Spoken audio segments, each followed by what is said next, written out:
Good evening, humans. Tyrannosaurusmoth here, and tonight we're taking a look at the 1/12 Collective Ultraman figure from Mezco.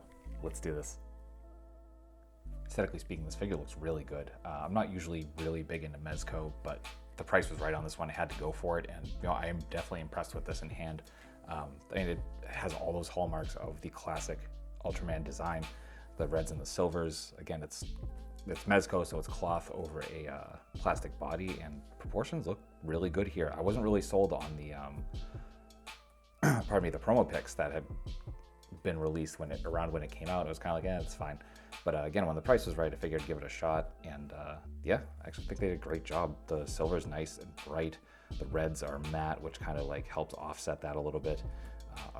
Color timer's right where it needs to be. The head sculpt is just spot on, looks beautiful.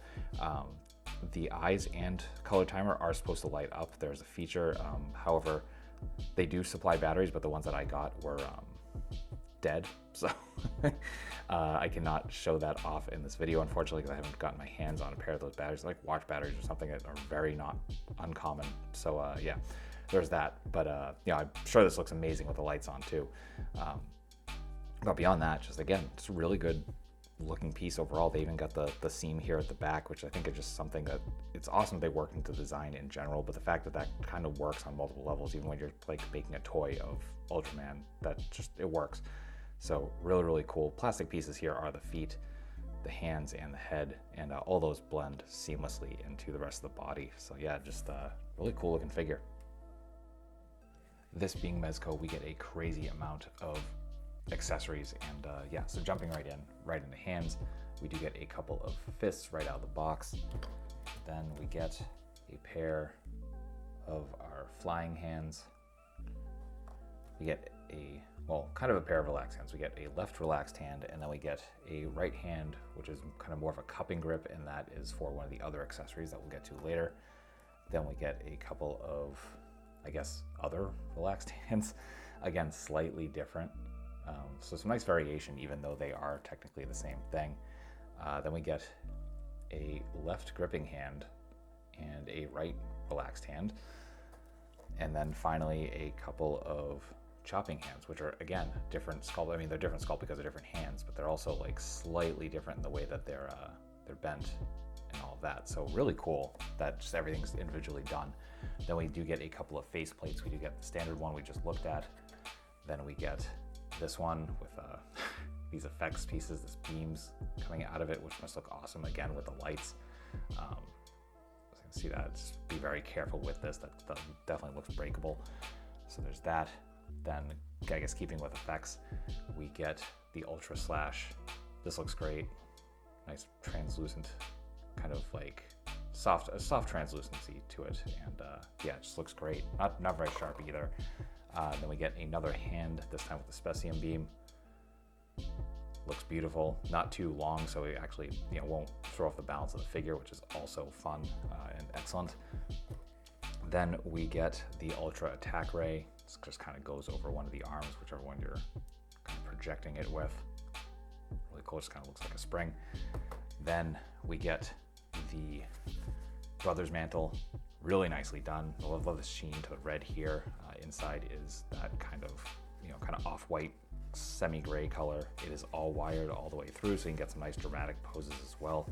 It's definitely done so it fits the shoulders perfectly. You get a little bit of wire here at the collar as well, and then a real metal chain. So beautiful stuff.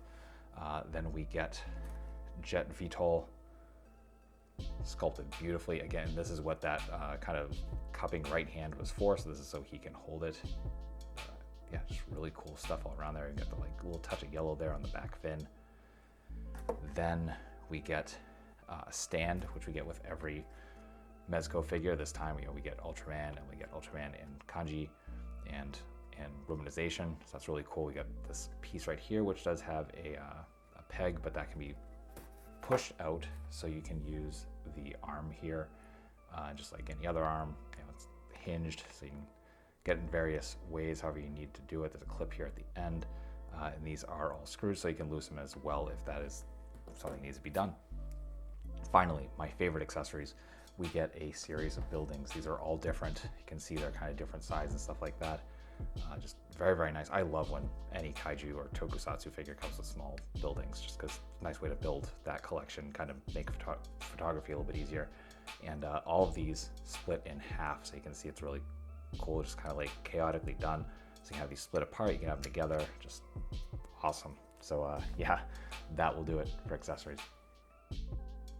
Articulation and balance are actually really nice. I've actually had him standing in this position for about 5 minutes, so balance is definitely on point. There's some limitations naturally just because it's fully clothed and it's like a full bodysuit for the figure, but kicks definitely look nice, so that's awesome.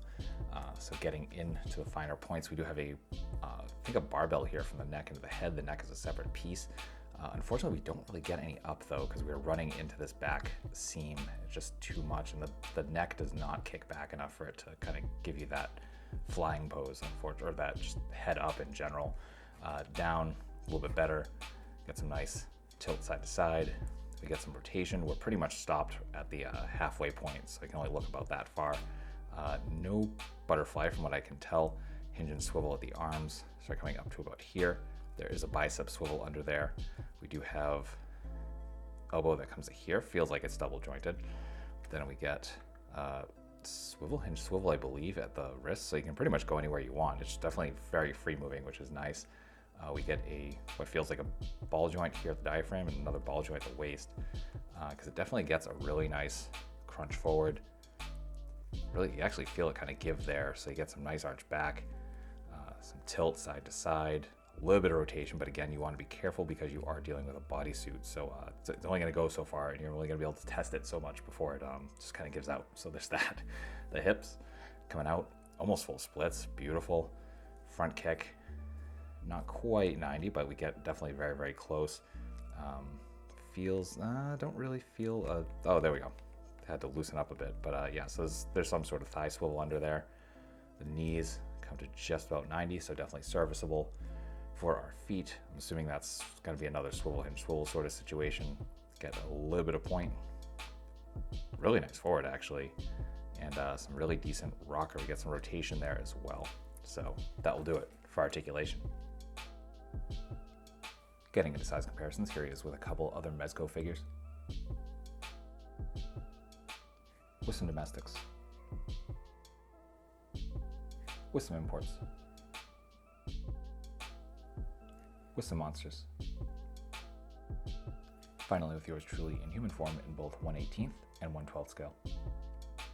So my final thoughts on the 1/12 Collective Ultraman figure from Mezco is that this is a really solid figure overall. Definitely like it a lot more than I thought I would. I'm just not a huge fan of the Mezco stuff, but I am willing to give them a shot from time to time just because the designs are great and they throw in so many accessories. There's a lot of great stuff about the company, and I think overall I want to like the company more than I do, but it's just really generally not my thing. But the figures that have hit for me have hit really hard, like the Leatherface they did last year.